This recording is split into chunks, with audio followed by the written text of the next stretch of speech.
El 14 de febrero de 2020, el portal sin embargo dio a conocer que durante la administración de Emilio Lozoya, la deuda de Pemex creció a 113% y aumentó la necesidad de importar petrolíferos en un 35%.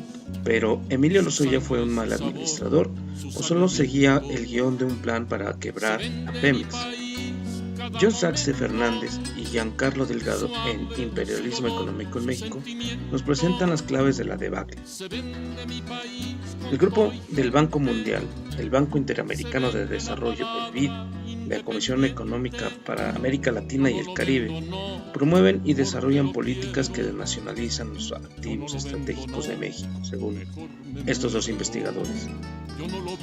Los estados capitalistas centrales proyectan su hegemonía por medio de sus instrumentos, el Fondo Monetario Internacional, el BID, y las corporaciones multinacionales. Son las políticas las que definen el sentido y el comportamiento de los mercados, dicen ellos. La llamada globalización es en realidad un proyecto político diseñado desde el poder que permite a quienes lo detentan utilizar posiciones prominentes tanto en países como en organismos financieros internacionales. Los préstamos del Banco Mundial tienen por característica los pagos por concepto de préstamo. El dinero prestado al país nunca se deposita en un solo pago, sino en partes. Para poder acceder a los préstamos, México tiene que acatar las disposiciones del Banco Mundial. Hay dos periodos de operación del Banco Mundial en México. El primero abarca desde su lanzamiento, 1944, hasta mediados de la década de 1970. Y el segundo, conocido como la época neoliberal, abarca desde 1980 hasta 2020. La acción del segundo periodo es la toma de instrumentos de mando del Estado y los acreedores extranjeros se asumen como cogobierno por su injerencia en la política comercial y de exportaciones en la minería, en la biodiversidad, el agua, del sector energético, entre ellos el petróleo, el gas natural, la electricidad y entre otros sectores. Dado que a partir de 1970 las reservas del petróleo en Estados Unidos declinaron, el petróleo mexicano es estratégico para ese país. A partir de 1990, el Banco Mundial ha insistido en que la iniciativa privada participe en ese sector económico bajo el pretexto de hacer más eficiente a Pemex. Para lograr su objetivo, el Banco Mundial ha propuesto a México un plan que consta de 5 puntos. A. Permitir contratos de riesgo para la exploración y desarrollo petrolero. B. Inversión extranjera en petroquímica. C. Dividir a Pemex en empresas separadas y en competencia entre ellas mismas. D. Que Pemex compita con empresas extranjeras. Y por último, privatizar a Pemex. Punto A. Si Pemex otorgara contratos de riesgo, la paraestatal sería obligada a pagar las mismas ganancias e impuestos que las compañías privadas, además de la carga fiscal que ya tiene. Punto B. El programa de desregulación se llevó conforme a las exigencias del Banco Mundial. De la Madrid y Salinas reclasificaron los petroquímicos básicos y se permitió la importación a empresas extranjeras por esta medida. Punto C. Salinas y Zedillo subdividieron a Pemex. Ahora tiene que pagar a las subsidiarias, mismas que son financiadas por empresas que en su mayoría son estadounidenses.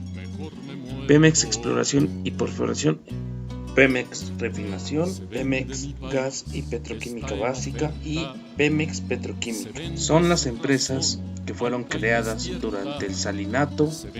Punto D.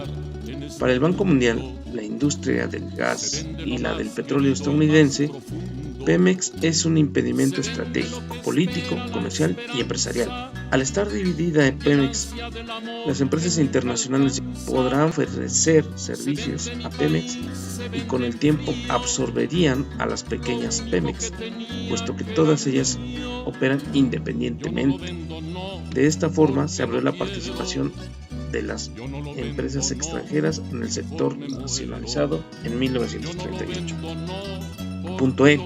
Si se privatiza Pemex, el capital vendría de empresas extranjeras como DuPont, ExxonMobil, Shell, Amaco, y la economía mexicana sería ordeñada en al menos 30,000 millones de dólares por año. En 5 años, México volvería a estar endeudado, vendrían recortes al gasto público como en educación y salud. Otro punto a destacar es que el Banco Mundial pretende que en México se cree una agencia homóloga a la estadounidense, y dicho sea de paso, que ésta sea sometida a la industria del gas y del petróleo de ese país. Es así como podemos entender, en el marco de la llamada reforma energética, la creación de la Comisión Nacional de Hidrocarburos y la Comisión Reguladora de Energía, ambas instituciones que no pertenecen a Pemex, a la Comisión Federal de Electricidad, pero que las regulan.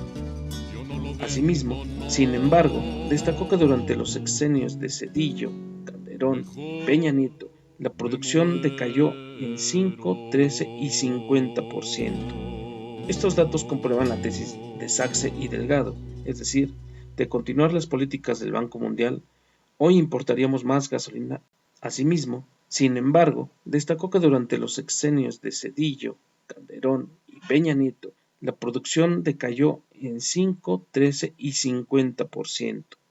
Estos datos comprueban la tesis de Sachse y Delgado, es decir, de continuar las políticas del Banco Mundial, hoy importaríamos más gasolina. En este plan trazado en el Consenso de Washington, México perdería su independencia económica, pero con Emilio Lozoya fue claro que era la intención quebrar a Pemex para que las empresas norteamericanas y extranjeras en general no tuvieran competencia y pudieran explotar libremente con leyes y un sistema político mexicano a modo, pudieran explotar las reservas petrolíferas de México.